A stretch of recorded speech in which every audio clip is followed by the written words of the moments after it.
सात मास पुरिलाणी बोरवेल भितर उद्धार शिशुकन्या को उद्धार पर शिशुकन्यार है अन्नप्रसन्न। संबलपुर जिला रेंगाली ब्लॉक लारीपाली जंगल एक परित्यक्त बोरवेल उद्धार होता शिशुकन्या। बाहुड़ा यात्रा अवसर में संबलपुर छचानपाली स्थित रुक्मिणी लाड बाल निकेतन रे तार अन्नप्रसन्न करा जायछि। तेबे चाइल्ड वेल हेल्पफेयर कमिटी पक्षरु बाल निकेतन रे पूजार्चना सहित अन्नप्रसन्न होइछि। इंचार्ज श्रीकांत महांती शिशुकन्या को अन्न सेवन कराइथिले। तेबे एथिपाई आश्रम रे एक भोजीर आयोजन मध्य करा जायथिला।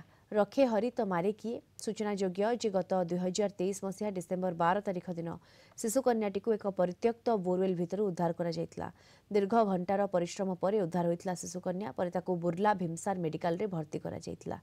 पिलाटी सुस्थ हेबा परे ताकू सीडब्ल्यूसी निर्देश रे बाल निकेतन रे रखा जायछि। मृत्यु को जीति थिबारु तार ना रखा जायछि विजयिनी।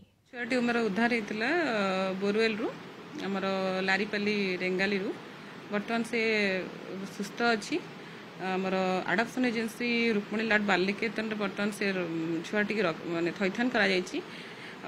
छुआर उपयुक्त जत्न भी निया जाउछि।